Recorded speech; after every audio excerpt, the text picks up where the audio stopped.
The city gleamed, New York, May 2025. A place where fortunes were made, especially in the glittering, volatile world of cryptocurrency. But beneath the sheen, a story of profound darkness was unfolding. In a Soho townhouse, one reportedly costing between $30,000 and $40,000 a month to rent, a nightmare was taking root. This wasn't just any crime. It was a chilling intersection of new money, old brutality, and the desperate hunt for digital keys to unimaginable wealth. The kind of wealth that could buy luxury, but also, it seemed, the tools for unimaginable cruelty.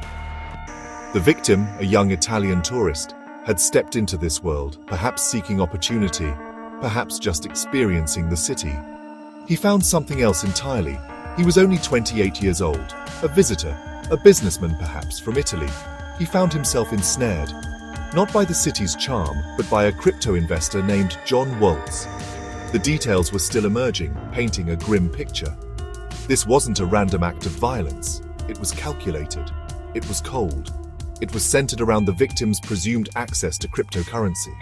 The very thing that promised a decentralized future was, in this instance, the catalyst for a descent into a very personal, very centralized hell. A hell located in one of Manhattan's most desirable and expensive neighborhoods. The irony was thick. The opulence of the Soho apartment served as a grotesque backdrop. Imagine the scene. Polished floors reflecting the city lights, expensive art on the walls perhaps, and then the hidden horror, the tools of torture, the sounds of suffering, muffled by thick walls and the city's ceaseless hum. For weeks, this upscale residence became a private prison. The promise of quick riches in the cryptosphere had always carried a certain Wild West feel. But this was something far more sinister than a market crash or a bad investment. This was a tale of human depravity, fueled by digital greed. This wasn't a story from a far-off lawless land. This was New York City, a global hub of finance, culture, and increasingly cryptocurrency innovation. John Woeltz, the alleged kidnapper, moved within these circles. He was part of this new financial frontier, yet he allegedly harbored a darkness that transformed a luxury dwelling into a torture chamber. The contrast is stark, unsettling. It forces us to look beyond the flashing numbers of coin values and consider the human element, the potential for exploitation that lurks when vast sums of untraceable money are at stake. The dream of crypto, for one man, had become a terrifying, inescapable reality. John Woeltz, 37 years old, a cryptocurrency investor. This was the man at the center of the storm. He appeared in New York criminal court on Saturday, May 24, 2025. The charges against him were severe, painting a portrait of a calculated and brutal individual, kidnapping with intent to collect ransom, assault, 2 counts of second-degree assault, unlawful imprisonment, first degree, criminal possession of a weapon. These weren't the actions of a desperate amateur. These were the hallmarks of someone who had planned, who had intended to inflict pain and fear for financial gain. The court ordered him held without bail. He had access to private aircraft, they said. A flight risk. His passport was surrendered. But Woeltz was not alone in this alleged enterprise of terror. A second figure emerged from the shadows, Beatrice Fulci. She was younger, just 24. Her alleged involvement deepened the mystery and the horror. What was her role? Was she a reluctant accomplice, or a willing participant in the torment? The charges against her were also grave first-degree kidnapping and first-degree unlawful imprisonment. 2 people, allegedly working together, to hold another human being captive, to break him, all for access to his digital wallet. The age difference, the shared alleged depravity, it added another layer of unease to an already disturbing case. The arrest of Woeltz and Fulci brought a sudden stark end to their alleged reign of terror within the Soho apartment. Investigators, upon entering the scene, found a chilling tableau. Cocaine, weapons, including a gun, broken glass, night vision goggles, suggesting a disturbing level of preparedness, of hunting, a bulletproof vest. And perhaps most disturbingly, Polaroid photos of the victim being tortured. These weren't just tools of a crime. They were relics of suffering, physical evidence of the ordeal the Italian tourist had endured. Each item told a part of the story, a story of calculated cruelty. The motive, as alleged by prosecutors, was clear and chillingly contemporary: extortion. They wanted the victim's Bitcoin password. They wanted access to his cryptocurrency accounts. In a world where digital fortunes can be vast and sometimes loosely regulated, this case highlights a terrifying new vulnerability. The very anonymity and decentralization that attracts many to crypto can also make its holders targets. Woeltz and Fulci, it seems, saw an opportunity not in market trends or innovative blockchain technology, but in the brutal physical coercion of an individual to seize his digital assets. Their alleged actions cast a long, dark shadow. For over 2 weeks, the 28-year-old Italian tourist lived a waking nightmare.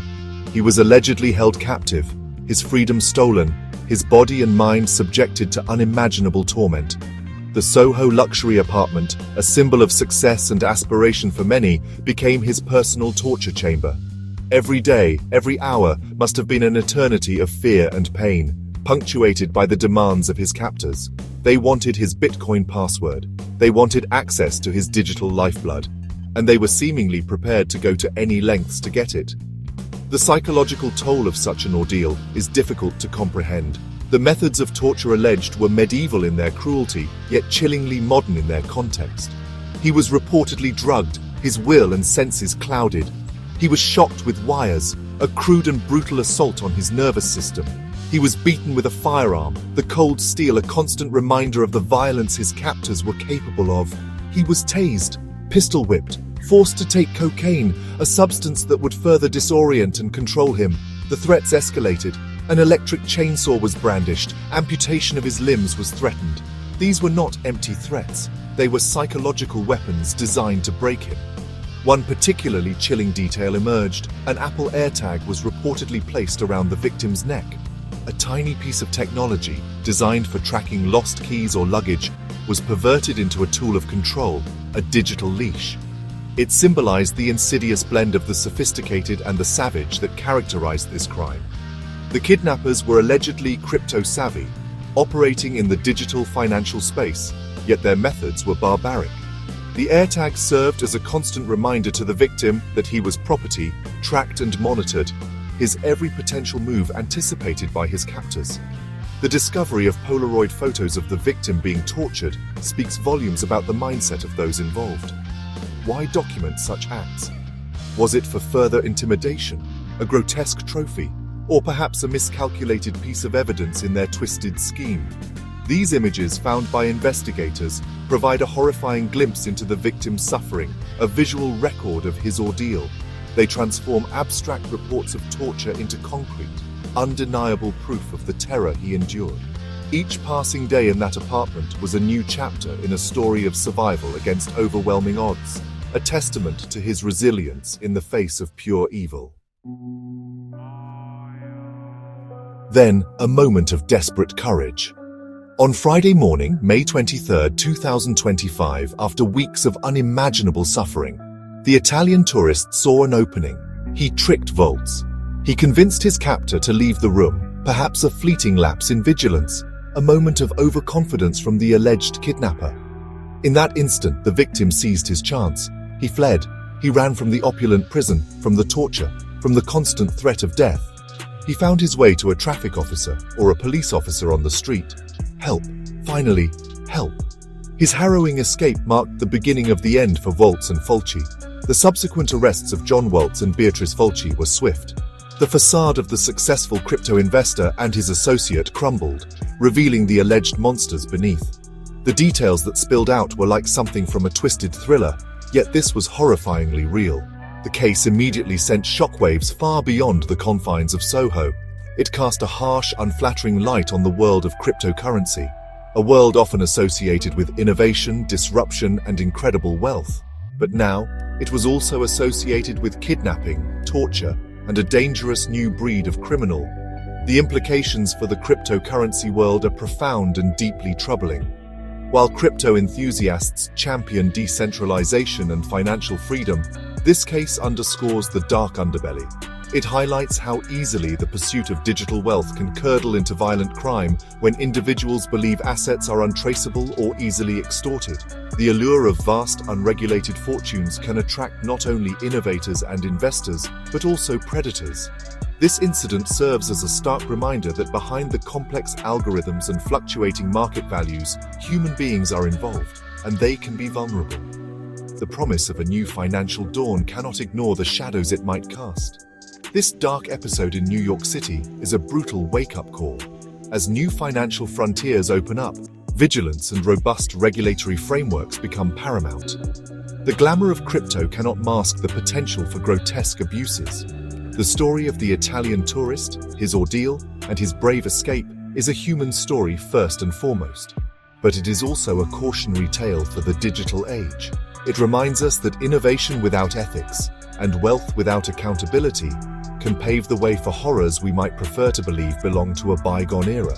The glitter of crypto gold must not blind us to the darkness that can sometimes lurk just beneath its surface.